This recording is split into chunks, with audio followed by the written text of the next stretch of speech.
Hi friends. ఈరోజు మళ్ళీ కృష్ణమూర్తి చెప్పుకుందాం. ఎలా అంటే మనల్ని మనం ఇతరులతో పోల్చుకుంటాం. ఏ చిన్న విషయానికి కూడా పోలికలు బాగా అలవాటైపోయింది మనకి. అలా పోల్చుకుంటాం, ఇతరులతో పోల్చుకుంటాం. మనకంటే శ్రీమంతులు ఉంటారు, తెలివైన వారు ఉంటారు, ప్రసిద్ధులు, ఇంకా ఎన్నో రకాలుగా మిన్నైన వారితో పోలిక. ఇక మిన్నగా అవడం కోసం, గొప్పగా అవడం కోసం మనం ఏం చేస్తాం? ప్రయత్నాలు చేస్తాం. ఏదో వస్తువుతోనో మనుషులతోనో పోల్చి చూసుకోవడం అనేది మనకు సంఘర్షణను కలిగిస్తున్న ప్రథమ కారణం. మనకి సంఘర్షణ అంటే ఒత్తిడి కలిగిస్తుంది అన్నమాట. మొదటి కారణం ఇదే. అసలు పోల్చి చూసుకోవడం అనేది ఎందుకు జరుగుతుంది, ఎలా జరుగుతుంది, ఎందుకు జరుగుతుంది, మరొకళ్ళతో ఎందుకు పోల్చుకోవడం? ఈ పని చిన్నతనం నుండి నేర్చుకుంటున్నాం. ప్రతి పాఠశాలలోని ఇద్దరు పిల్లల మధ్య పోలిక.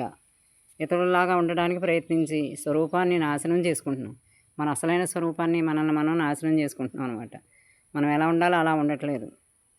అసలు పోల్చుకోవడం అనేది లేనప్పుడు, ఆదర్శాలంటూ లేనప్పుడు, మనకంటే భిన్నంగా ఉండడానికి ప్రయత్నం చేయనప్పుడు మనస్సు మరో వస్తువును నిర్మించడం, ఎదురుగా పెట్టడం మానేస్తుంది. అర్థమవుతుందా? మరి ఎలా అంటే అసలు పోల్చుకోవడం అనేది లేనప్పుడు ఆదర్శాలు పెట్టుకుంటాం, కానీ ఆదర్శాలు నిజంగా మనం పాటిస్తామా? పాటించాం. అవి లేనప్పుడు, మనకంటే భిన్నంగా ఉండడానికి చేయనప్పుడు, మనం ఎలా ఉండాలో అలా ఉండకుండా ఏ ఇతరుల్లాగో పెద్దల్లాగో లేకపోతే ఏ మహానుభావుల్లాగా ఉండాలని ప్రయత్నించినప్పుడు ఏమవుతుంది?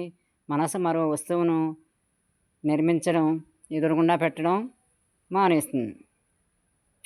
మనం ఎలా ఉండాలో అలాగే మనసుకి ఇంకా కల్పనలు ఉండవు. మనం పోల్చుకి చూసుకున్నప్పుడు, పెద్దలను ఆదర్శంగా ఇలాంటివి పెట్టుకున్నప్పుడే మనకి తగులుతాయి, కానీ లేకపోతే ఏ వస్తువు మన ఎదురుగుండా మనసు తీసుకురాదు. అప్పుడు అది చాలా తెలివిగా, పదునుగా, అమిత శక్తివంతంగా తయారవుతుంది. ఈ మనసు ఎలా ఉంటుంది? పదునుగా అంట, తెలివిగా, అమిత శక్తివంతంగా తయారవుతుంది.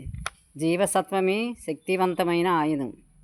అసలైన సత్తువ అంటే జీవసత్వం అంటే సత్తువ, అదే శక్తివంతమైన ఆయుధం. ఈ సత్వం లేకుండా ఏ పని చేయలేము.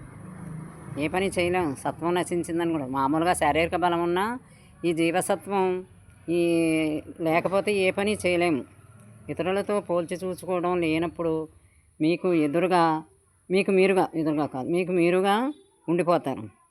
పోలికల వల్ల ఎదగాలనుకుంటాం, మరింత తెలివిగలవారు, సుందరులుగా కావాలనుకుంటాం. పోలికల వల్ల ఎదిగిపోవాలనుకుంటాం, మరింత తెలివిగలవారుగా ఉండాలనుకుంటాం, సుందరులుగా కావాలనుకుంటాం. అప్పుడేమవుతుంది?